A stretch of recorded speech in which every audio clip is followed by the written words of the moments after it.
Olá, bem-vindos a todos ao Congresso Internacional Conexões 2020, a educação gerando redes de transformação. O Conexões é uma realização pela parceria Combrage e Instituto Alfa Lumen. Apresentamos agora a palestra magna com Del Siegle, com o tema Compreendendo e lidando com questões de insucesso escolar e motivação. Welcome, Del Siegle. On behalf of Alfa Lumen e Combrage, I would like to thank you for being here in our Congress. Have a wonderful presentation. Passo a palavra para Ângela Virgolin, presidente do Combrage, para dar as boas-vindas, e em seguida passo a palavra a Jane Farias Chagas, que fará a moderação. Tenham todos um ótimo evento. Bom dia a todos. É com muita satisfação que apresento a vocês o professor Del Siegle. Agora, nos bastidores, ele nos contou que o seu nome pode ser pronunciado como Siegel ou como Siegle, é de origem... como é? É de origem germânica, esqueci o nome. E é bem interessante o trabalho que ele faz na área dos underachievers, né? Que a gente tem colocado como subrealizadores, como aqueles que fracassam na escola, e essa palestra tem sido muito esperada por todos nós, né? Del, you may open your camera. Okay, we want to say how happy we are here to receive you and also congratulate you for your new position as the director of the Renzulli Center for Creativity, Gift Education, Talent Development. Thank you very much. Welcome in our Congress, and I think now is Michelle again. Jane will present now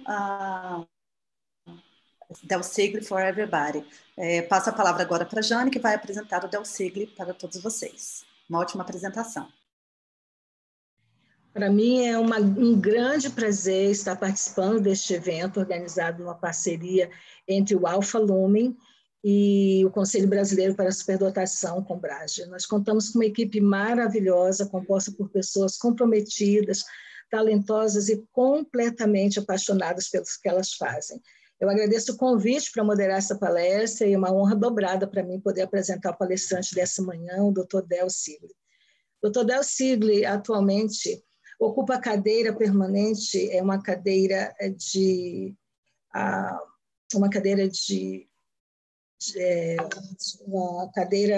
que ele ocupa de uma bolsa permanente para o desenvolvimento do talento, Delin Reinag, na Universidade of Connecticut.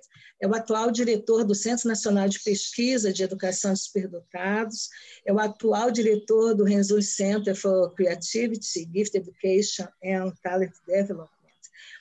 Ao longo da sua carreira, o Del Siegle ocupou cargos importantes na Universidade of Connecticut.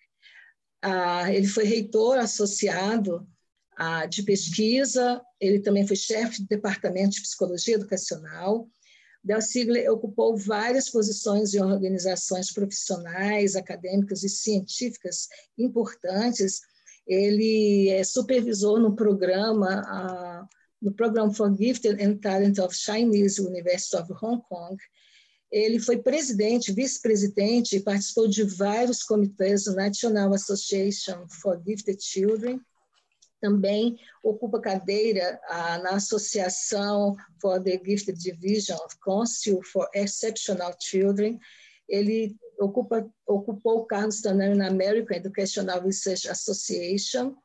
Ele participa da direção também da Association for Education of Gifted and Underachievement Students. Ele foi presidente da Montana Association of Gifted and Talent Education, também um dos organizadores da Odyssey of Mind, participou do Glenville Council of Teachers of Mathematics and the Montana Education Association and Glendive Education Association. Ele é editor e co-editor de vários jornais e revistas.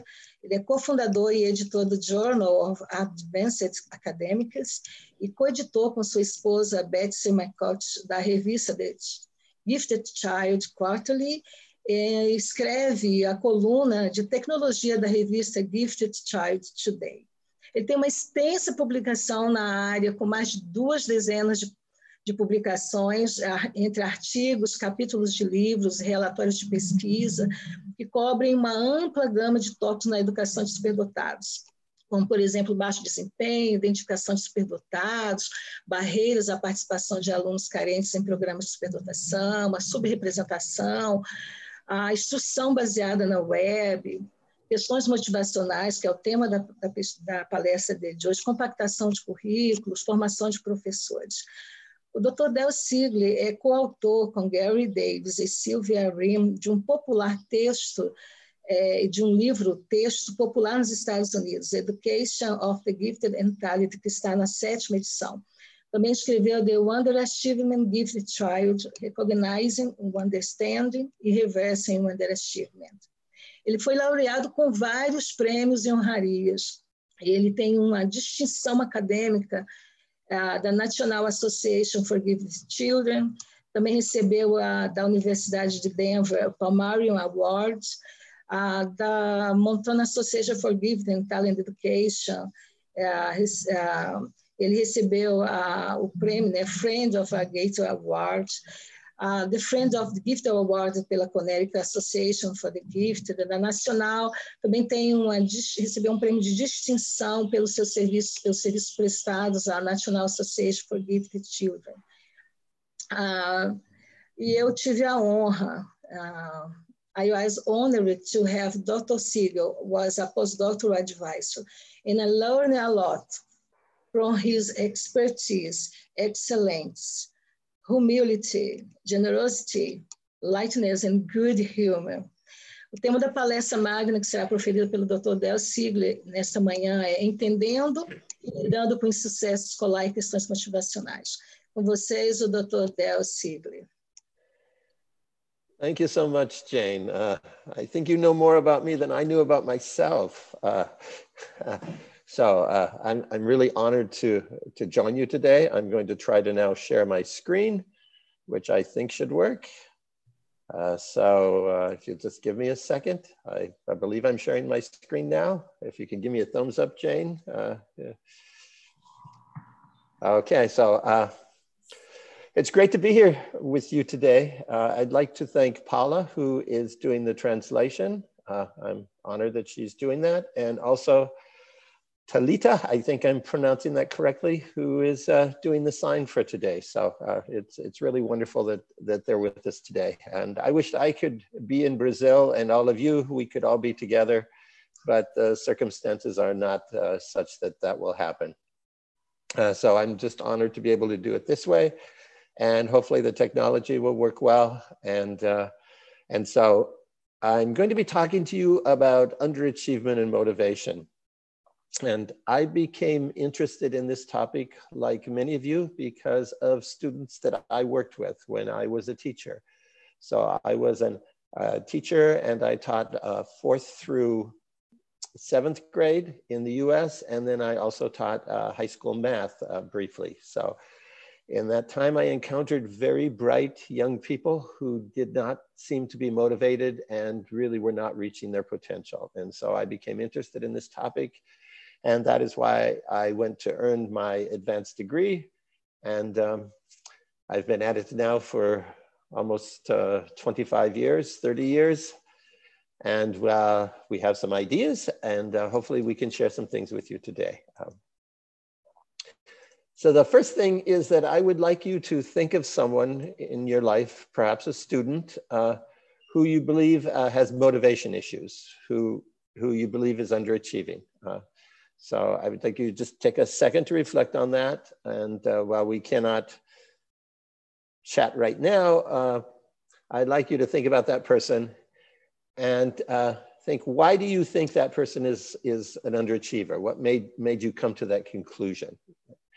One of the first people to study underachievement was actually Linda Emmerich, and she studied that at the University of Connecticut. And almost always when we talk about underachievement, we're talking about a discrepancy between potential and performance. There's this discrepancy between what the individual is capable of doing and what they're actually doing, that discrepancy between potential and performance. And Linda Emmerich, her work started in 1990, so it's quite dated, but it still holds today.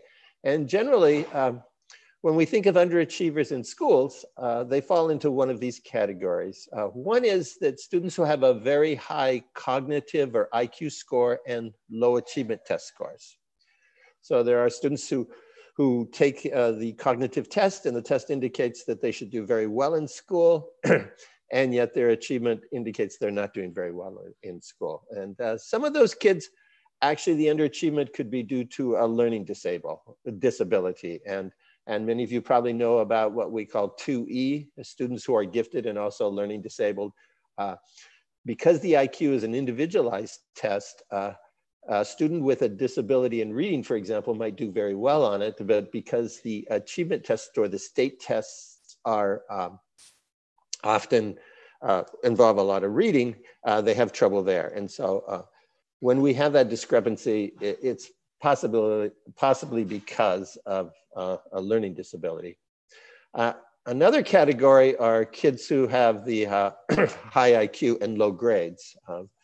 And so the cognitive tests say they should be doing well, but they're simply not doing the schoolwork. And this may have to do with just that they're not interested in the content of the schoolwork. And so I know that the Renzulli model is well known in Brazil, and the Renzulli model is very much about paying attention to students' interests, and that's why the Renzulli model is a very good model when we're talking about underachievement and addressing underachievement. Third area is sometimes we have students who do very well on the national tests or the state tests, what we call achievement tests in the US, but they have low grades. So the test indicates that the student is learning material every year, but the grades indicate that they're not performing. And those students are probably the most frustrating for teachers because they see that this student has talent, they see that this student is learning, but is not doing anything with the grades. Our friend Robert Sternberg, who's a well-known researcher in the US, when I've talked with him about the work we've done on underachievement and how we're trying to increase students' grades, he says, well, Del, you probably are just trying to turn these kids into teacher pleasers, and what does it matter as long as they're learning the material? But there was a classic study by McCall, Evans, and Kratzler that showed that there is a relationship between the grades students receive in school and their performances in life. So those grades they do indicate something, and they are important.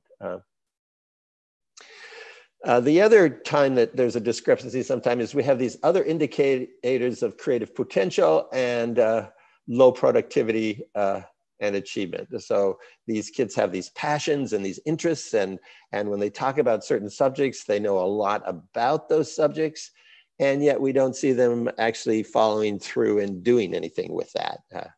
So you don't necessarily have to have a low test score and or a high test score and low achievement.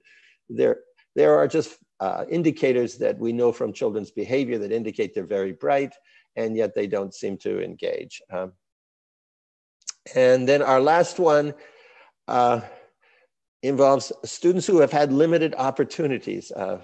For example, in the United States, and I'm sure also in Brazil, we have some subpopulations that have not been given an opportunity to really have their talents developed. Students of poverty in the United States, students from certain ethnic, racial groups in the United States, they're not receiving the quality of education that they should be receiving. And because they're not receiving these educational opportunities, they're actually not achieving up to their potential, but it has nothing to do with a fault on their part. And we often refer to them as involuntary underachievers. So those are kind of the categories. This person that you were thinking about, I'd like you to reflect and determine, well, is this someone who identifies as a female or someone who identifies as a male? And if I could have you all raise your hands, which I can't, I'd have you raise your hands and find out what percentage say it's a male and what percentage say it's a female. when I do workshops on underachievement, I almost always find that we have 2 to 3 times as many males thought of as underachievers as females. And so when we ask teachers to identify gifted underachievers, by 2 to 3 times, they tend to identify males more than females. And so this begs an interesting question. Do males underachieve more than females? Sally Reese, whom you heard earlier a couple of days ago, I think, she would say that males underachieve more in school, but females, because of certain circumstances, tend to underachieve more in life because they have fewer opportunities in life. But I would like you to think for a moment that males who underachieve, they draw attention to themselves. They will not be ignored. They will misbehave. They'll lash out. And so you don't overlook an underachieving male because they cause themselves to be in the spotlight in some way. That is not true with a female who underachieves. A very bright female may just sit passively in the classroom and do just fine. And yet she could do so much more. So females don't necessarily draw attention to themselves. So I think there are many very bright young females in classrooms doing average work. No one is worried about it because they're passing and they're doing average work. And yet they're capable of doing so much more because people have not expected more of them. And so I would like you, as you go back to your classrooms and to school, for those of you who are teachers, to take a second look at some females who are doing average work, because some of them may actually be very talented and gifted and could be capable of so much more. As I said, one of the things we know about boys is they lash out and they exhibit poor behavior.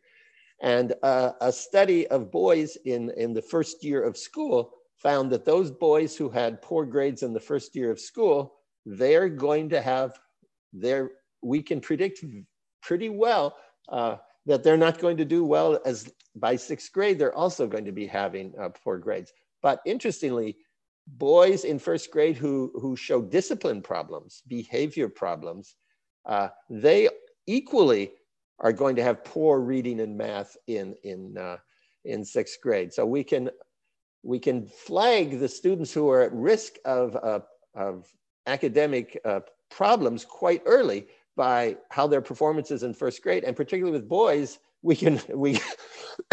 excuse me, we can do it as well with their behavior as with their achievement. So as I said, the boys, their aggression, they lash out, and their aggression and their behavior and their inattention are all factors that influence their achievement. So the first point I want to make with you, it's morning here, and I think it's still morning there. It's almost noon there, I guess. So the first point I want to make is that not all underachievers draw attention to themselves. And so there are, particularly with females, some very talented females who possibly are underachieving. The second point I would like to make is that underachievement or low motivation it's somebody's perspective. And just because the student won't do what we want them to do, does that mean they're an underachiever?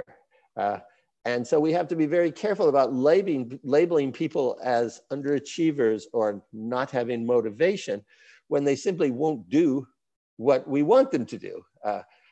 And so I have a cartoon that I'd like to have represented that. And so this woman says, "Look what your disgusting dog did to my garden. He piddled on all my plants." Piddled, if it doesn't translate well, is urinate or pee. I don't know how it will translate into Portuguese. And then she says, "He piddled on my tomatoes. He piddled on my cabbage. He piddled on everything." So the woman is very upset about the dog. "Get this dog out of my garden." And the dog replies, "Get this lady out of my bathroom."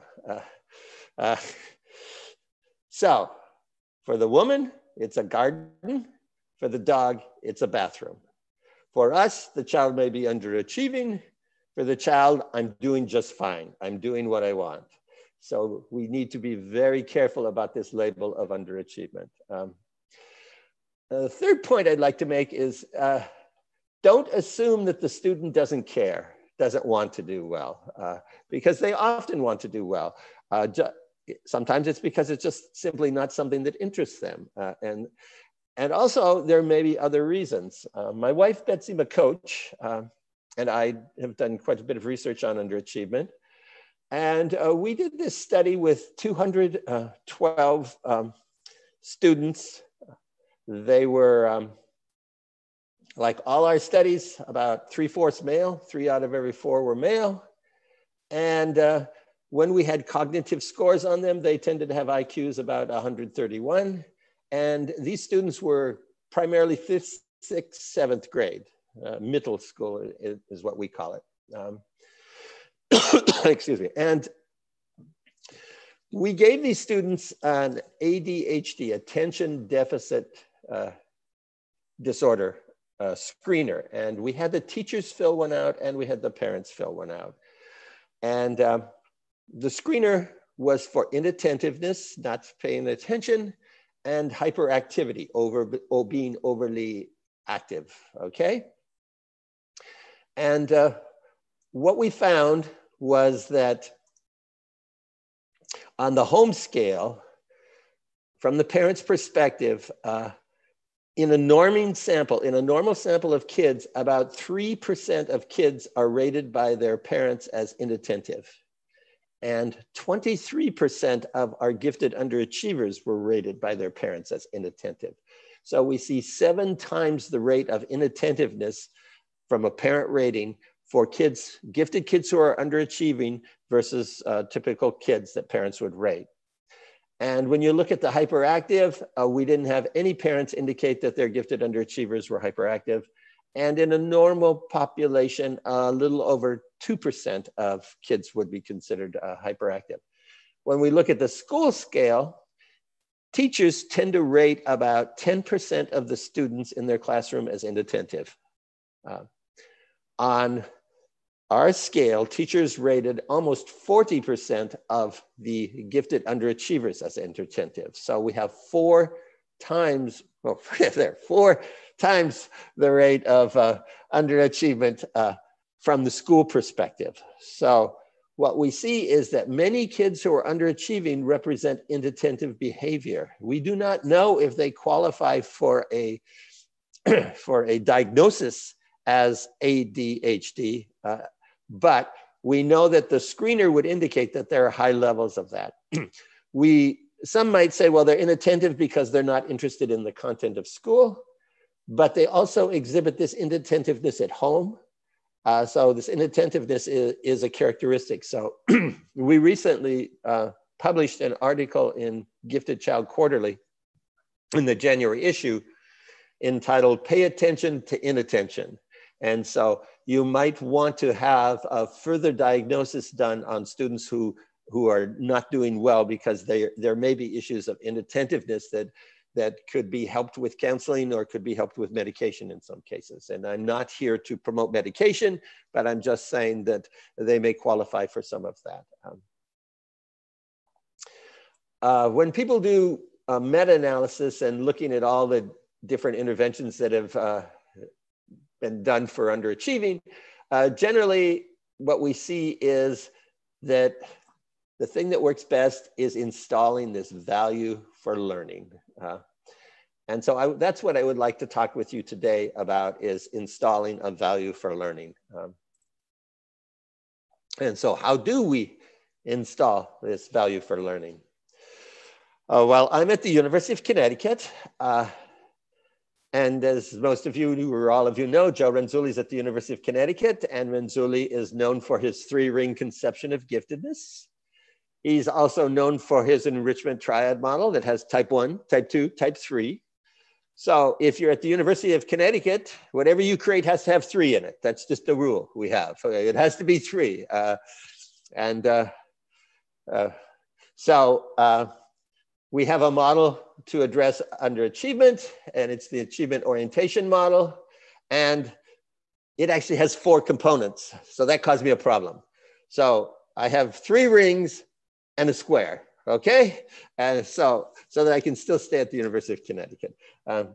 So basically what we find is that students who have adequate skills to perform a task, so they don't have a learning disability, they don't have some reason why they can't achieve, that they have 3 attitudes, and there's where the 3 comes in, or beliefs about themselves. And the first is that they're confident in their ability to perform a task. This is called self-efficacy, and I think there was some discussion before we started how to translate that self-efficacy. It's your confidence about your ability to do something, okay? And it's very specific. So I could have high self-efficacy about mathematics, but not high self-efficacy about language arts or reading, okay? So, but people who are confident and are motivated believe they can do the task. They have this high self-efficacy. So if you're a very bright person and you don't believe that you can do mathematics, you probably won't do mathematics very well because you don't believe it. We often say about creativity, whether you say you are creative or you're not creative, you're absolutely right. Because people who believe they are creative do creative things and they're not inhibited, and people who don't believe they're creative just are blocked and don't. So it's like that way with self-efficacy. So you have to have this confidence. So before a student is going to perform well in your class in mathematics, they have to believe they can do math. So that's the first factor, but that's not enough. A second factor is that we have to value the task or outcome. It has to be meaningful to us. So we can believe math is important, but if we don't think we can believe we can do math, but if we don't think math is important, the student is not going to engage and achieve at high levels in mathematics. So you have to have not only the confidence, the self-efficacy, but you also have to value it or find it meaningful. And so you say, well, we're set now. We have confidence and it's meaningful. But there seems to be a third factor that still has an influence. And that is what we call environmental perception. You have to believe that you can be successful, that you have to expect to be successful. You have to believe this teacher can teach you math. You have to believe that people around you value math, that your efforts are not going to be blocked and they're not going to be unappreciated. Because you can believe you can do math and you can think math is important, but if the people around you don't appreciate your success in math, why would you do that? Or if the teacher who's trying to teach you math is not a good math teacher and doesn't know her math very well, why would you try, even if you believe it's important and even if you believe you have the skills? So you have to expect that this environment is going to support you, the environment that's teaching you and the environment of valuable people around you. And it appears from our work that when individuals have these 3 things, if they're confident about their skills, their self-efficacy, if they value the outcomes, and if they expect the environment to be supportive, that they actually engage and get the job done, and they're achievers. If any one of these is missing, we find that students tend to underachieve. So it's like a multiplication problem. And anytime you multiply by 0, you get 0. So if any one of these 3 is a 0, we don't have achievement. You have to have the confidence. You have to value it, and you have to trust the environment. They don't have to be equally strong, but they have to be there. And when that happens, you engage and people set realistic expectations, apply appropriate skills and strategies to complete their goals. They self-regulate. And so that is our model. And what teachers do influences all of this. Our peers, their friends, that has an influence on all of these attitudes. And the family has an influence on all of these attitudes. So when you think about the person that you thought about, do you think the problem is they're not confident, the self-efficacy? Do you think the problem is they don't find things meaningful? Or do you think that they have this they don't have a perception of being supported? Because it will probably be one of those, or it may be a combination of those. And that's why these checklists that we often see for underachievers don't work so well. Because one student is underachieving because she's not confident, another one's underachieving because she doesn't think it's important, and another one might be underachieving because they don't feel there's a supported environment. And so we'll see these checklists that say underachievers have low self-efficacy and low confidence. And then you've got this underachiever who's very confident, and you go, wow, that checklist didn't work. It's because it's this interaction of these. So in researching them, we find that all three are important. But we do find with gifted underachievers that the goal valuation, the meaningfulness one, tends to surface more than any of the others. Because gifted kids are identified as gifted, they often have a confidence in their ability, some of them, except those who might have what we call imposter syndrome, where they believe that we don't know, we made a mistake in identifying them and we don't know how really dumb they are. But generally speaking, all of these are important, but we find that the goal valuation, the meaningfulness, probably carries the most weight for gifted underachievers. So I would love to say that I have a silver bullet to solve all your problems. I lost it someplace. I don't have it. However, we have some ideas. And so we're going to go through these three things and talk about. So this self-efficacy, this confidence, we need to understand not only if a student is confident, but why the student is confident, why they feel they're confident or not confident. And that's a very important piece with gifted students, because gifted students may be confident, but the reasoning for their confidence is part of the problem of the underachievement.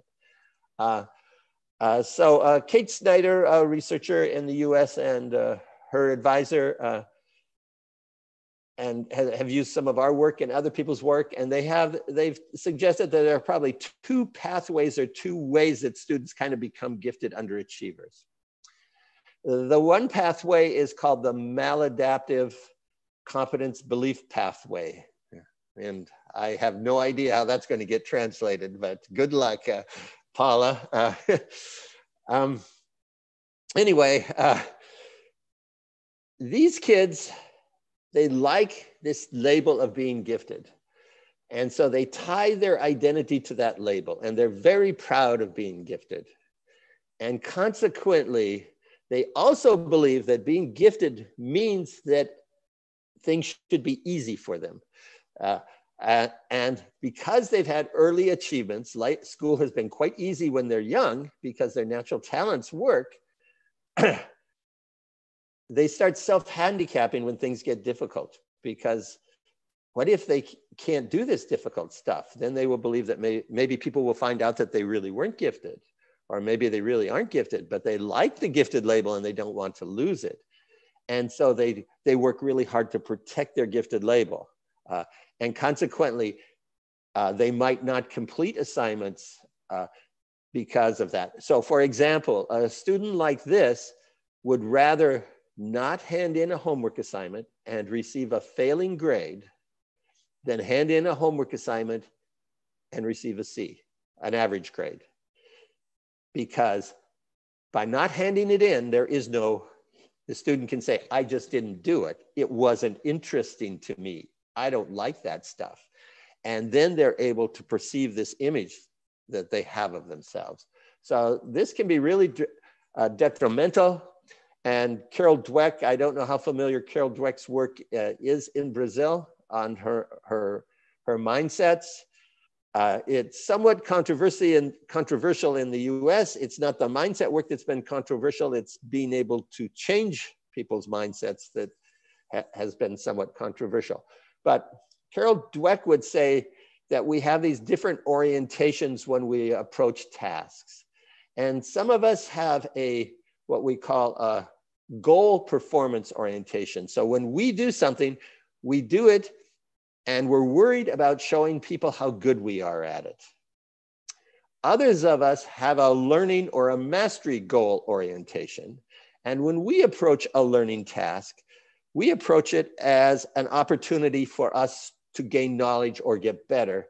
And we don't worry about looking foolish while we're learning it. The person with the performance goal orientation will worry about looking foolish when performing it. So at the University of Connecticut, we are well known for women's basketball. We're famous for women's basketball. Gino Oriyama is our coach for women's basketball, and he holds these camps. And so when a young girl comes to this camp, if she goes to that camp and she says, I'm going to show Gino what a great basketball player I am. I'm going to show them how good. That's a performance goal orientation. And another girl will come to a young woman will come to the camp and say, I'm coming to this camp so I can get better, and I'm going to learn as much as I can. And I'm not going to worry about making mistakes, because then he's going to show me how to shoot better, and he's going to correct my errors. That's a learning goal orientation. We find that people who have the performance orientation tend to believe that abilities are fixed or set. They can't change. People who have a learning mastery goal orientation tend to have this, what we call a growth mindset. They believe abilities can be modified and improved, and you can get better. The problem in gifted education is if you have a gifted student with a performance orientation who thinks that abilities are set, that they're fixed, that child then believes that giftedness is something that happened to him and he didn't have anything to do with it. He had nothing to do with developing his talents. And so if it's fixed and set, life should be easy and tasks should be easy. And as that child comes to first years of school, life will be easy. But then about grade 3, grade 4, things start to get difficult. Now, if I like being gifted, and I think people are only as smart as they are and they can't develop their smartness, then if I try this hard stuff in 4th grade and don't do well, it means I'm not gifted. And I don't want to lose that. And so what happens as a result of that is they shut down, they procrastinate, which means they delay things, they don't hand in work because they're protecting their image. And so that is deadly. So gifted kids need to understand that giftedness is something they develop. They may have been fortunate enough to inherit a great little brain. They may have been fortunate enough to inherit certain muscle structures that make them a better athlete, but it is what they do with that material that makes the difference. It's very much like having a bunch of building toys. A child has a bunch of Legos, building material, and some children are given a lot, a major super pack set, and some children have fewer of them. But it's what they do, what they build with their toys that actually makes the difference. It is, as Renzulli says, putting their rings together. It is taking their above average ability and applying creativity to that and task commitment. And so when you teach kids that giftedness is something you develop with these great abilities that you've been given, then you can negate this fixed mindset, this performance goal orientation that will paralyze kids and can result in many of them ultimately becoming underachievers. Sally Reese and I did a study a number of years ago of about 5,000 5th, 6th, 7th, and 8th graders. And we looked at we asked the teachers of these kids to tell us what the quality of the work they did was like. We asked them to rate their students' ability. We also asked them to rate how hard they thought the kids worked, the effort they put in. And we also asked the kids that. We said, what is the quality of work you do in school? How hard do you work at your schoolwork? And how smart do you think you are? What is your ability like? And when we look at the correlation or the relationship, we see a very strong relationship when the teachers rate the students on the quality of work and ability. That correlation is over 0.80 for those of you who like statistics. And when we square that, the shared variance is about 0.66. So it's a very strong relationship. When we look at a teacher rating of quality of work and effort, we also see a very strong relationship between those. When we look at the students' rating of quality work and ability, we also see a very strong relationship. Unfortunately, when we look at the relationship between the students' quality of work and their effort that they report, it's a very weak relationship. So students who report doing high quality work say they have high ability. But students who report high quality work, when we ask them about effort, some of them say we work really hard, others say we don't work at all. And so students do not see this relationship. These are gifted students, do not see the relationship between effort and quality of work. We don't know if it's because they're not being academically challenged in school, and so they don't have to work hard to do quality work. That is not good. Or we don't know if it's they don't believe that effort is important to doing quality work and that natural ability is more important. But this is a problem in the US, and it tends to be a problem in some other countries as well. So I don't know if you're familiar. We have, when I was growing up, there was a children's book called The Little Engine That Could. And it talks about an engine and a caboose that are a train that is trying to go up a hill and it's very steep. And it talks about the importance of believing you can do it. And the little engine keeps saying, I think I can, I think I can, I think I can. And he's able to bring the train up. So when I defended my dissertation, a man on my dissertation committee, his name was Steve Owen, and he gave me this book as a gift at my dissertation defense. And he wrote in the book, congratulations on a great first effort at research. And I was totally depressed because I read that he didn't think it was very good. Now, he understood that effort is important, and he was encouraging and recognizing how hard I worked on my dissertation. And he wanted me to know that he recognized that. But I had a performance fixed mindset. And when I heard great first effort and nothing about what a fantastic dissertation it was, I was just totally disappointed. And so we have to be careful of these compliments because we recognize how important effort is, but people with fixed mindsets view effort compliments as not compliments at all necessarily. And so in gifted ed, we have this balancing act of recognizing effort and ability. And so we have to be, because we know from self-efficacy that people's confidence comes from them acknowledging that they have the skills. And so the trick is that you have to recognize students' ability, but you have to attribute it to their effort. And so this is how not to do it, okay? And in the US, we have this program called Saturday Night Live. It's very popular. And this was on Saturday Night Live a number of years ago, Deep Thoughts by Jack Handey. And he said, children need encouragement. So if a kid gets an answer right, tell him it was a lucky guess. That way he develops a good, lucky feeling. Don't do that. That's not the way to go.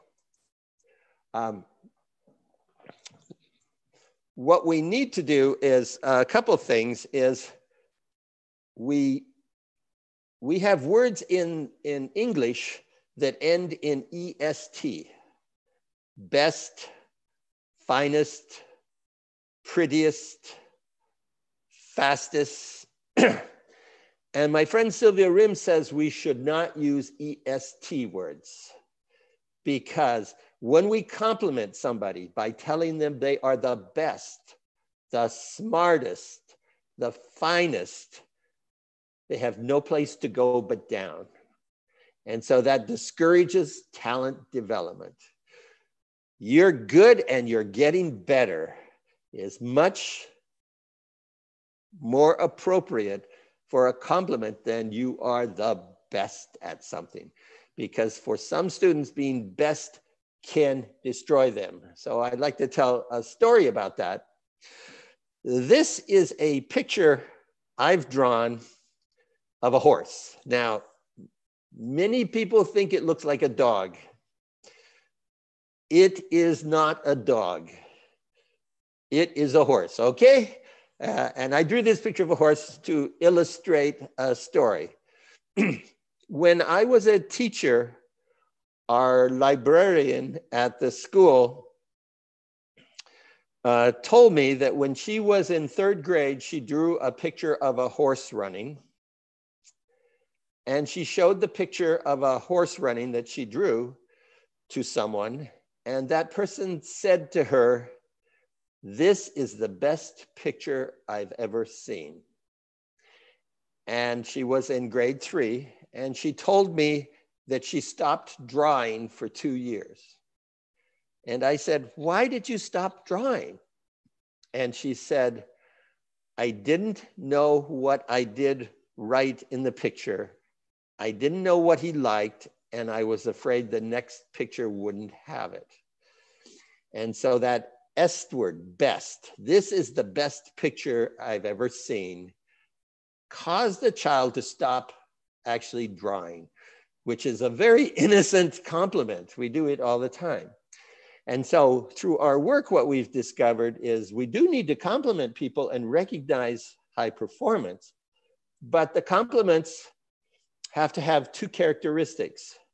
One is they need to be specific. So instead of saying, "This is a great picture," if he had said, "I like the way you have the horse looking like he's running," or look, this is amazing how you've put texture in the coat of the horse, or how you've made the mane flow in the wind. All of things I have not done on my picture, by the way.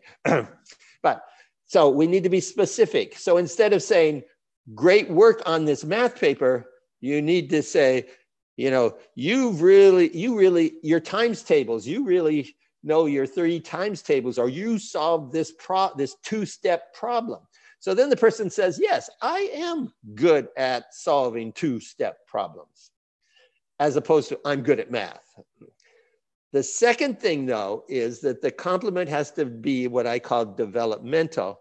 You have to give the student credit for learning that, whatever it was. So instead of saying, "You draw horses that look like they're running in the wind," you would say, "You've really learned how to draw horses that make them look like they're running in the wind." Because by saying they learned it, that means they developed it, that it wasn't something that happened to them. And while many gifted students have lots of natural abilities, it is their development of those abilities that's so important. It is that task commitment ring that makes it all happen. And so when we give compliments, we're there specific so kids can recognize what they've done well to build their confidence, their self-efficacy. But we also want to say, "Wow, your practice has paid off and you're very good at shooting baskets now." Because by saying your practice has really paid off, we help them understand and develop this, what we call malleable mindset, this mindset that helps them believe that with work they can do better. So that's really essential, because unfortunately, many young people believe that having to work hard means they're not smart.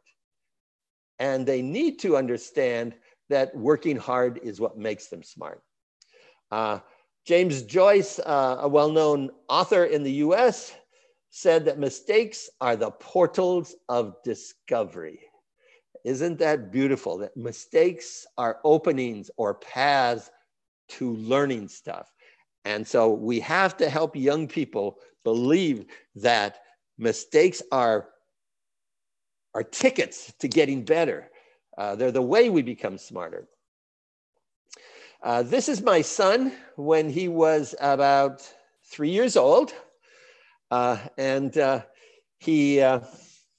was taken at his 3rd birthday party. And he was sitting on the lawn and his shoe fell off. And he's a very cute little boy. And so he was totally capable of putting that shoe on, but he sat there waiting for somebody to help him. And he put on this helpless look. Oh, I'm in distress. Please come and save me. Okay? Well, the last thing we want to do is provide assistance when kids don't need assistance, because they need to build the confidence that they can do stuff themselves. So I did not go help him. I'm standing on the deck and I have my camera and I just took a picture of him sitting there. And then something happened. A little girl came over and put the shoe on his foot for him, while he sits there and picks grass. We should avoid unnecessary assistance, because he has this ability to look helpless and people want to help him, but then that can cause him to develop this helplessness and not believe that he can do things. So avoid giving assistance when you don't have to give assistance. We don't want children to struggle to such an extent that they're frustrated, but we need to let them have a little struggle on their way to successes.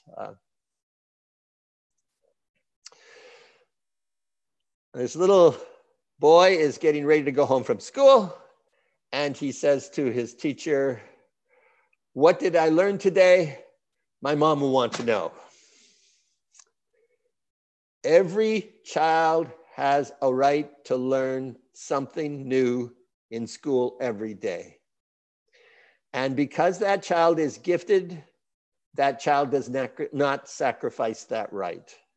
And because that child comes from a home of poverty, that child does not sacrifice that right. And so as educators, we have an obligation to provide curriculum that is challenging and intellectually stimulating for students, so that they'll embrace it and they can go home every day and tell their parents, "This is something new I learned in school today."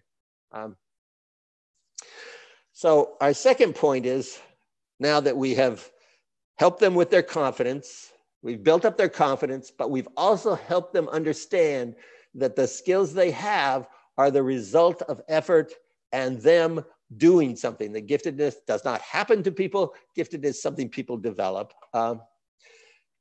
Then we really need to learn what's important to students, what's interesting to them, what's meaningful. And that is a key component of the school-wide enrichment model, for example. Because the second pathway that Snyder and Lincoln Garcia said was that, excuse me, some gifted kids, they've had insufficient challenge at work in school. So they have not, the work has been too easy. And so they fail to see the value in schoolwork, and they don't connect this effort with positive outcomes, and consequently they are underachievers as well. Benjamin Bloom is a man who created a taxonomy that was very popular in the US a number of years ago.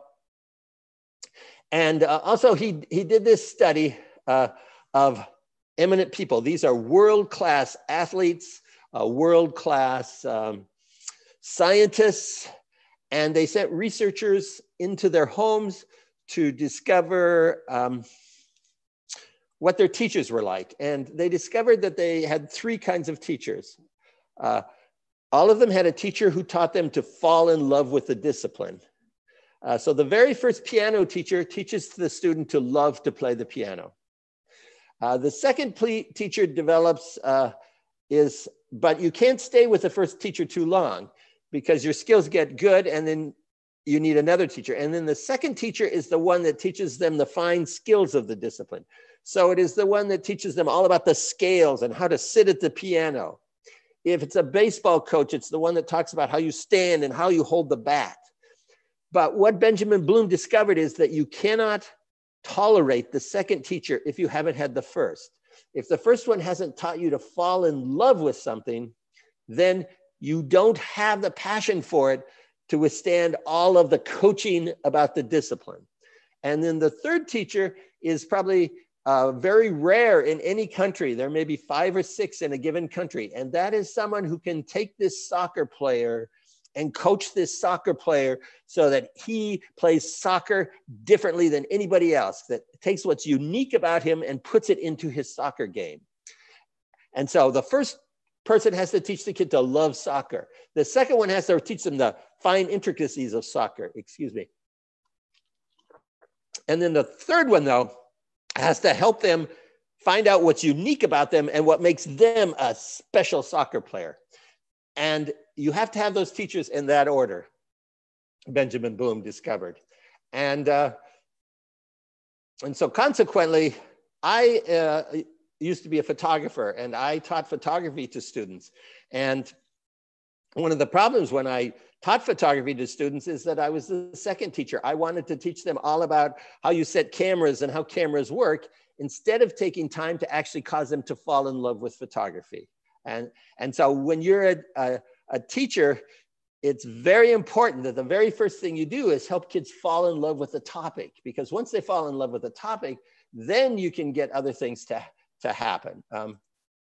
So the type 1s, type 2s, and type 3s in the school-wide enrichment model, it's very interesting because the type 1s are the first teacher, the one that they're the experience that causes us to fall in love with something. And the type 2s are the skills to be able to do something. That's the second teacher. And then the type 3s, where kids put themselves into their project, that's actually the third teacher. And so that works really well.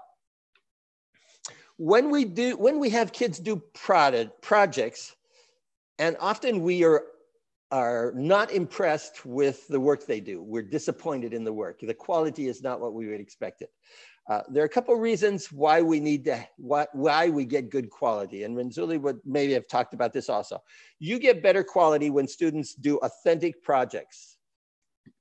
And you get better quality when you have an authentic audience. So I'd like to illustrate that.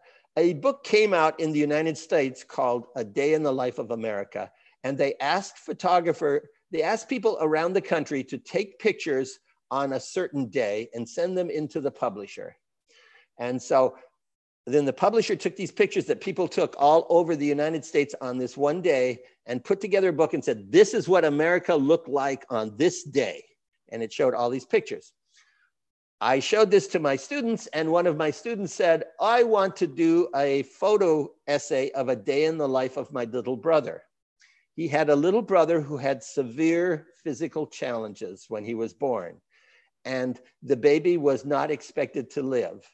And so everyone and as a result, the baby had very difficult time living, and they had to do special feeding and special exercises to keep the baby alive. And everyone in our small community felt sorry for this family because how hard they had to work with this baby. And his older brother wanted to show everybody what life was like with the baby.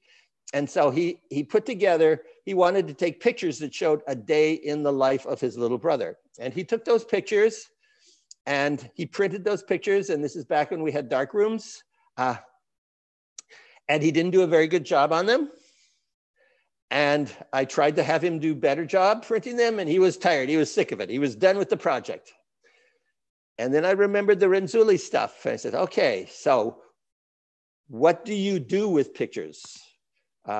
What is an authentic product you can do with your photography? And now kids could easily make books. Back then it was more difficult. And so we talked and he said, oh, well, one of the things people do is they have photo exhibits. They exhibit their pictures. That's what photographers do. They have shows. And so he talked to his aunt. I said, let's have a photo show of your photographs. So he talked to his aunt at a local business, and she agreed that we could put up a photo show at her business of these pictures of the little brother that he took. And so we created this photo show. But before we created the photo show, he wanted to reprint all his pictures. He wanted to redo them. I said, well, why? Because people are going to see them. So you get better student projects when, one, you create authentic projects like a photo show. But if you take that photo show and put it in public, the students will want to do even better work because people will see it. It's just like if you have students write stories and you put them in a book, the students will do much better work when they put the stories into a book.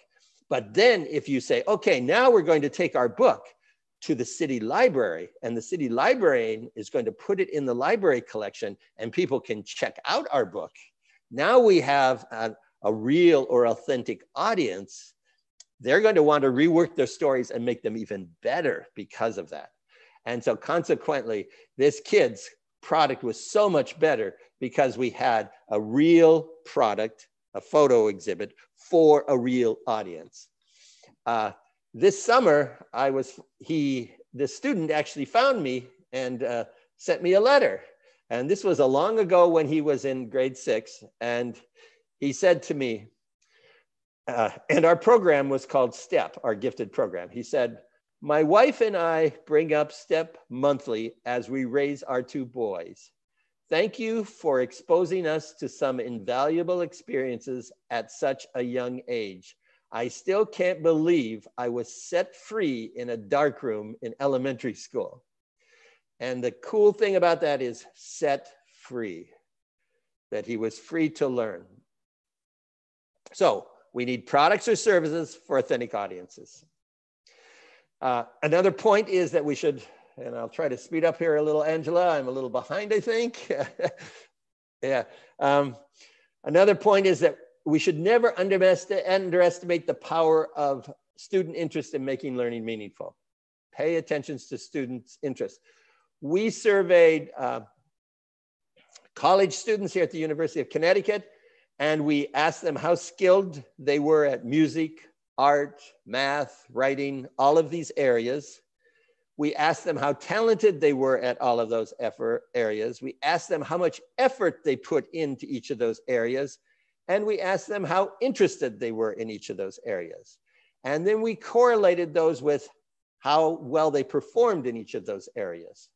And we discovered that one area always had a positive relationship, and that was interest. When people are interested, they perform well. We don't know if performing well causes the interest or interest causes the performance. But there's a relationship between interest, and you need to pay attention to students' interests. This is Albert Einstein, and he's sitting in the principal's office. And this is a cartoon Joe Renzulli gave me years ago. And he says, I'm sorry, Albert, but you knew about the no pass, no play rule. You flunked shop, so no physics club. The worst thing we can do with underachievers is take away things they like or they do well as a motivation for them to do something they don't want to do. That does not work. It is much better to find something they like to do and try to tie what they don't like to do into it and make it part of something that's fun and enjoyable. And if they like making movies, and they don't like writing, maybe we can incorporate writing movie scripts into the making of the movie or the movie credits. So if we can tie something that they're good at and something that they like to do, if we can figure out a way to hook other things, we make more. Another important thing for underachievement and meaningfulness is, Nietzsche said, the future influences the present as much as the past. We often worry about all of the negative things that have happened to kids before they came to school. And we worry about maybe a bad home life, and we worry about other poor situations that they've had to go through. But it is a child's vision of what's ahead, his vision of his future, that actually determines how he acts now. And so if we can help kids have this vision of a positive future, that will have an impact on their achievement now. Because if they don't think there is an opportunity to get more education, if they don't think anybody cares, then why would you achieve now? And so we have to help them have that vision of the future. And so basically we have to instill this value for learning. My wife is very smart, and I had received my PhD from the University of Connecticut, and we were not married, and I had suggested to her that she go to the University of Connecticut and earn her PhD as well. And I had just recently met her, and as we talked, I discovered that she had read pretty much every book on gifted ed that I had read. Just for fun, she had taken 4 semesters of multivariate statistics, high-level statistics. She had more research courses coming into the PhD program than I had leaving it. And so I was very concerned that the program would not be challenging for her. And so one day on the phone, I said to her, I'm worried that the program, you're not going to be challenged in the program. I'm worried you're not going to be academically challenged. And she said to me, Del, I don't want to be academically challenged. And I thought, you lazy little thing. And then she said, I want to be intellectually stimulated. And I thought, wow. Because I had always been taught that gifted kids need challenge. You have to challenge them. But what they want is stimulation. They want to be intellectually stimulated like all of us. And so you have to ask yourself, the material I'm giving students, is this challenging or is it intellectually stimulating? And you can make challenging stuff intellectually stimulating. But if it's not, kids will not react. So a man named Csikszentmihalyi talked about something called flow.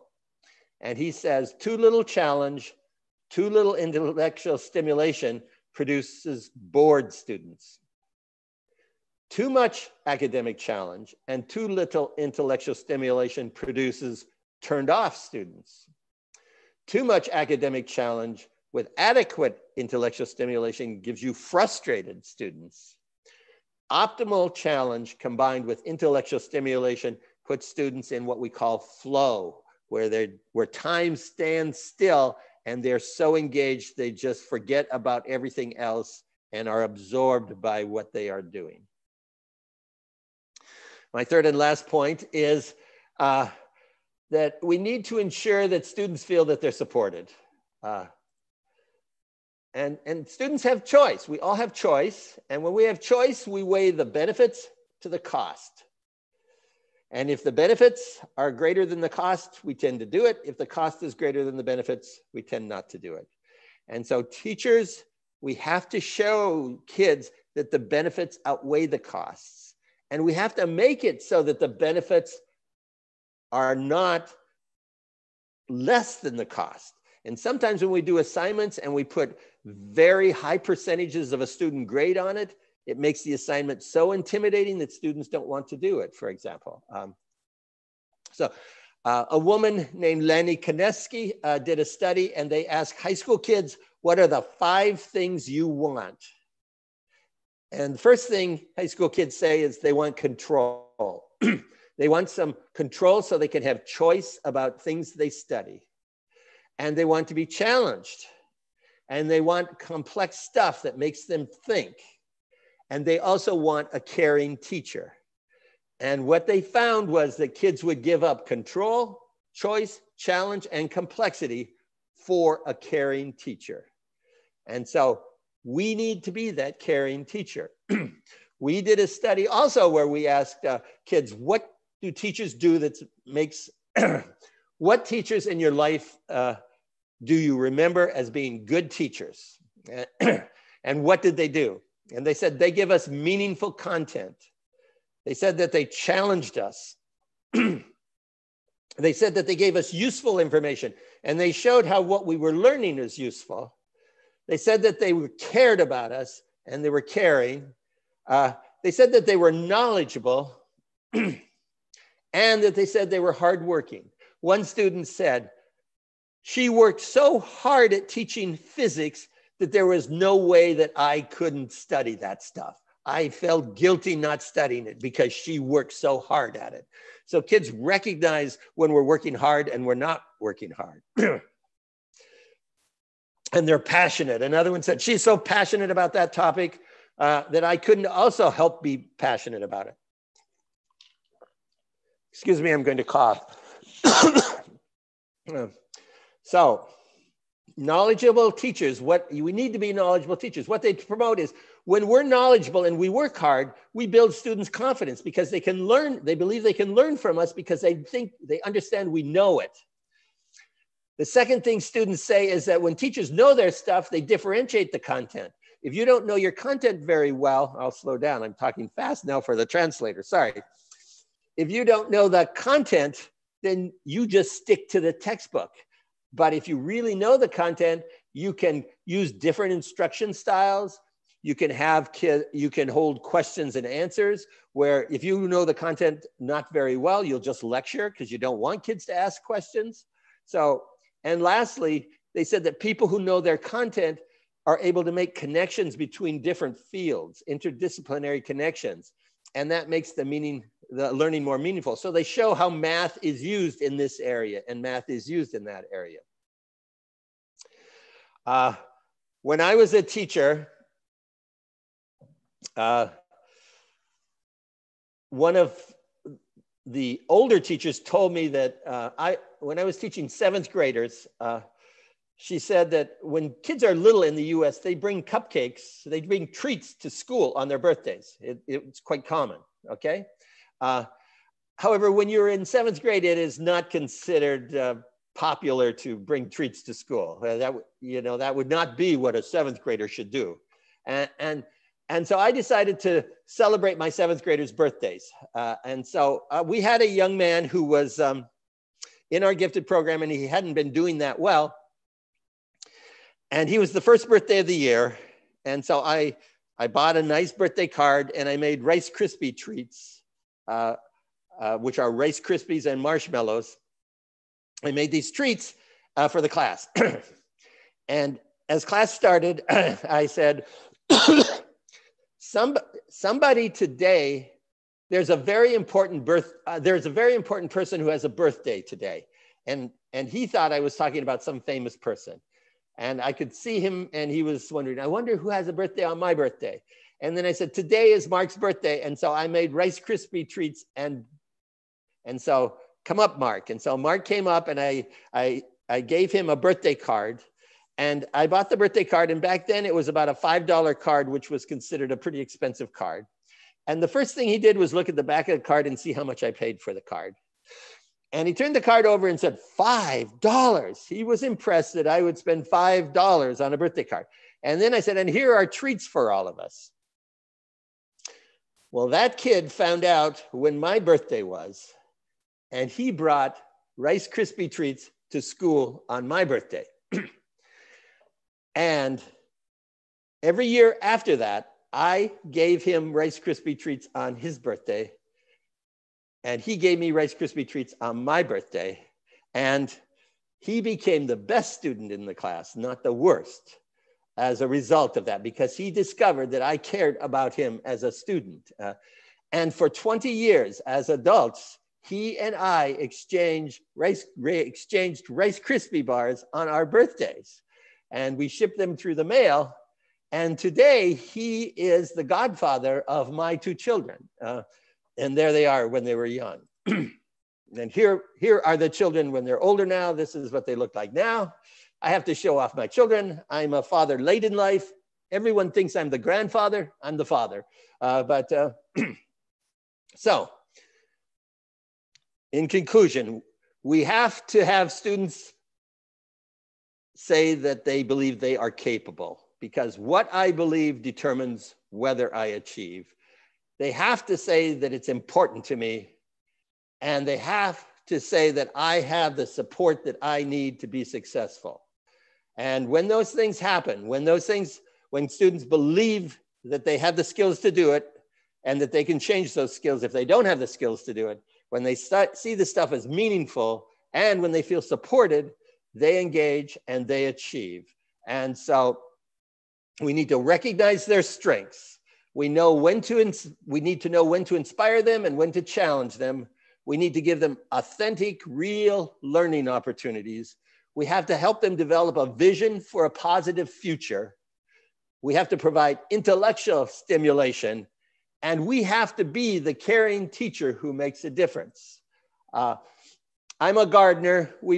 A few years ago, we moved from one home to another home, and our old home had a lot of shade, and our new home has lots of sunshine. And I had these flowers that I was trying to grow at our old home in the shade, and they would limp along and they never did very well. And when I moved them to our new home and they were in a spot of sunshine, they've bloomed and they've just been beautiful. And what I discovered was that when placed in appropriate environments, all living things flourish. Plants, some need shade, some need sunshine. Kids, students, some need shade, some need sunshine. And so when placed in appropriate environments, all living things flourish. So us as teachers, our job is to make that appropriate environment. So thank you very much, and sorry I went over for a few minutes. Thank you very, very much, Del. I would like to say you are the best, but at your... That's an S word. Good and doing better. Thank you. A lot of congratulations for you in this chat room. I'm afraid we are not having time to questions, but I would like to offer them maybe your email. Some people could ask you. We will have about 10 to 15 minutes to the questions. Okay, so I can pass the floor to Jane, and Jane will do the questions. Thank you. Jane, a palavra está com você. Eu agradeço a todos pela presença aqui nessa palestra maravilhosa do Del Siegle. Nós estouramos o tempo, então temos aproximadamente de 10 a 15 minutos para responder algumas perguntas que a Jane vai conduzir. Em seguida, convido vocês para continuar assistindo as próximas palestras que ainda teremos no dia de hoje. Obrigada. Okay, Dr. Del Siegle, thank you for your brilliant presentation. Your lecture is extremely important to think about the Brazilian educational context and the gifted education too. And I have many questions, and I choose... Choose an easy one. Okay, that's more easier. The easier. Okay, I think is the best questions, but okay, my question, Andrea Maxud have a question. My question is, being the great state teacher you are, do you see a correlation between attention seekers and underperformance of high potential students, especially the male ones? I have just realized to underachieving could be a way to draw attention constantly, or maybe constantly or inconsistently. I agree with her. I think that attention seeking can lead to underachievement because it's a way, ultimately we all want to feel good about ourselves and we want to feel competent. And so attention seeking and misbehavior draws attention. It focuses on the child, and for many children, that's a very positive feeling for them.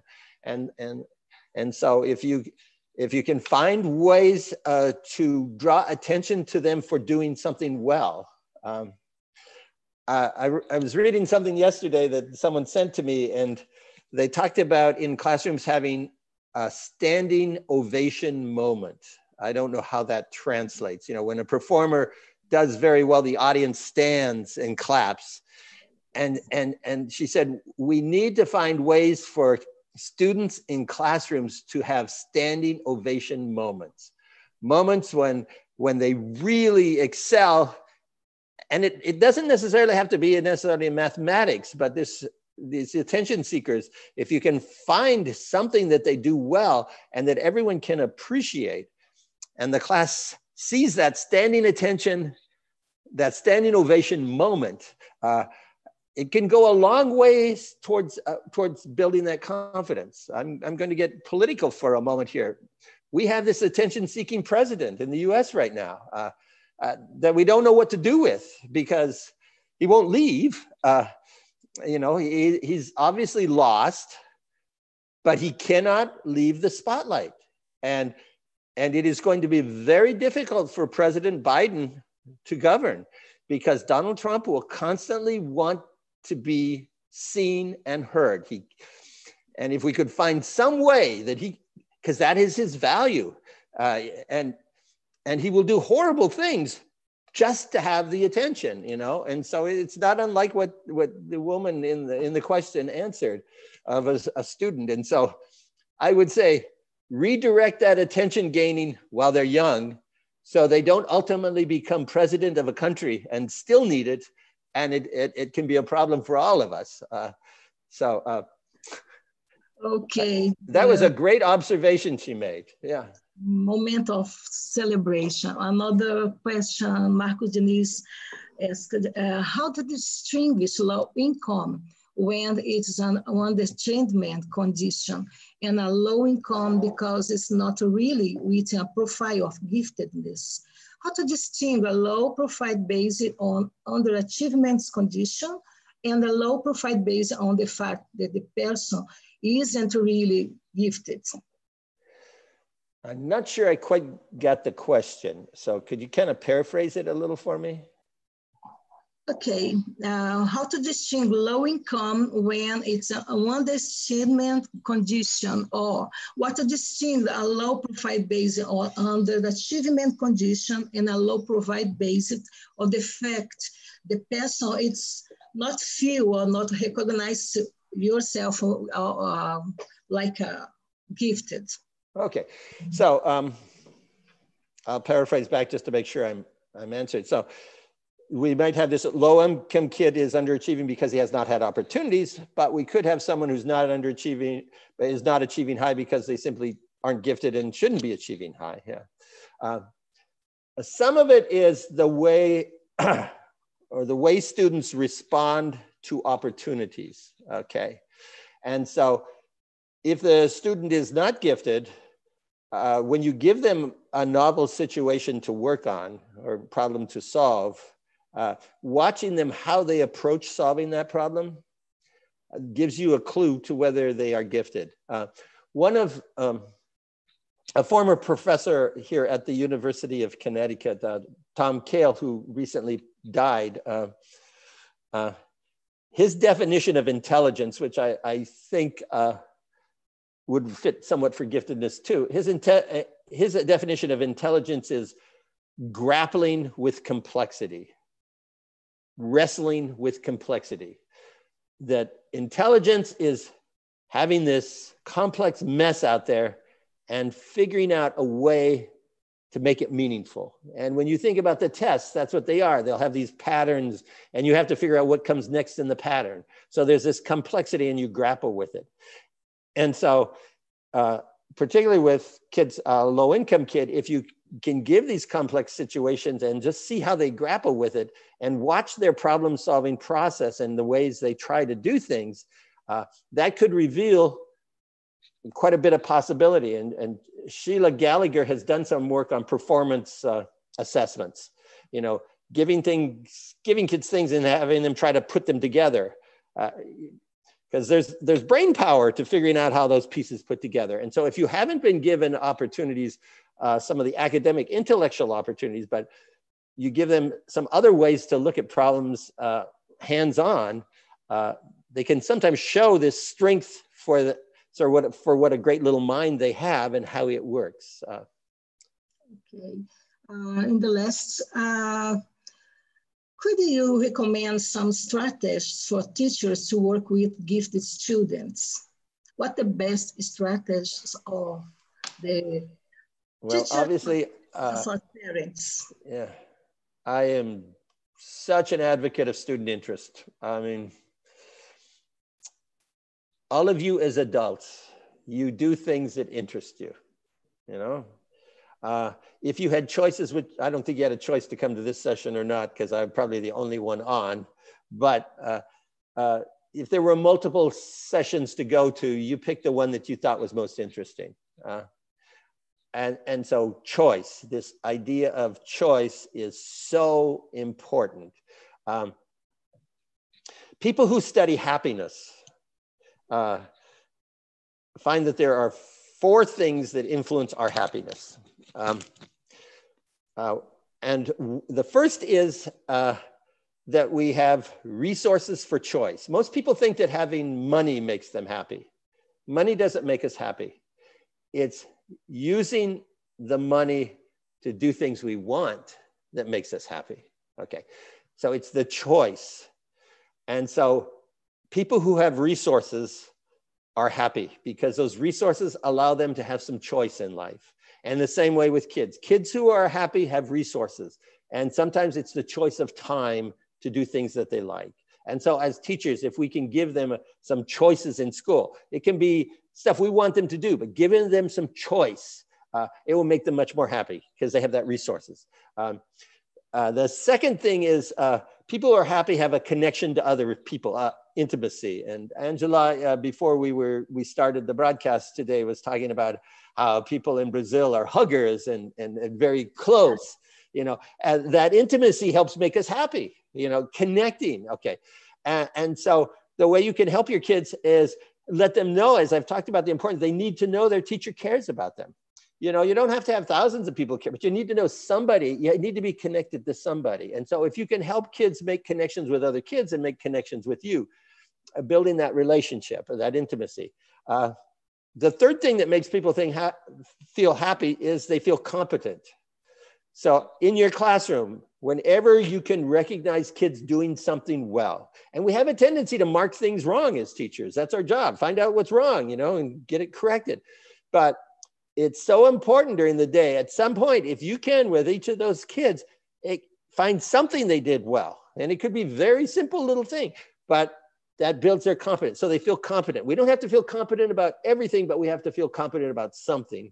And then the last thing that makes people happy is having health, physical and mental health. And so having kids be active so they're a little more healthy will increase their happiness as well. And so those all form a word called rich in English, R-I-C-H.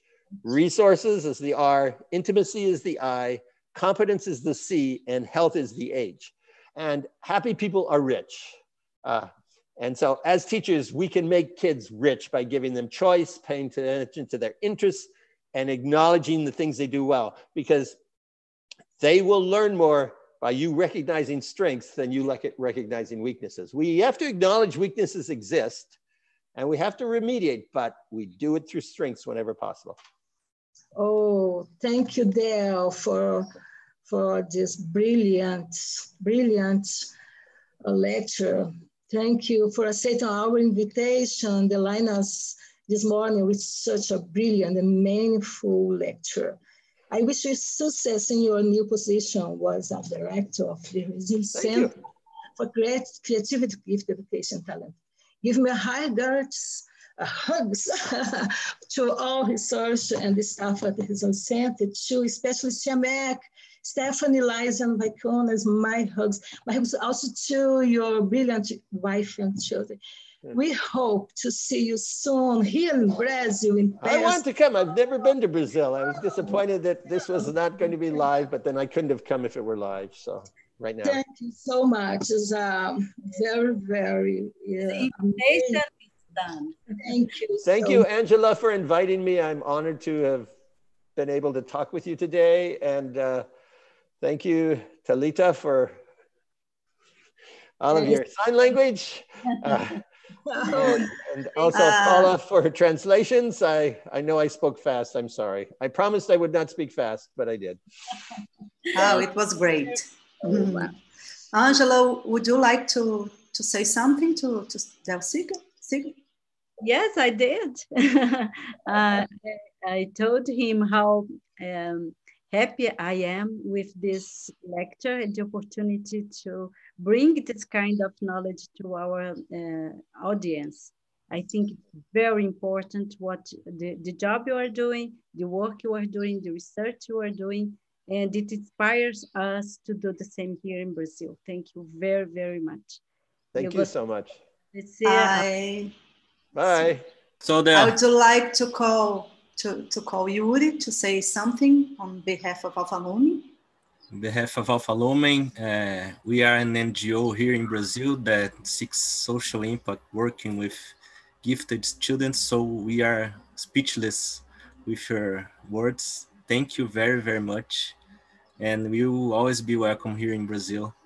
Thank you. And you did a nice job putting us on the air. Yeah. And I thank you, Del, for your great lecture in our Congress. Hope to have you here soon with us personally. All right. And thank you, everybody, for being here. Thank you. Thank you.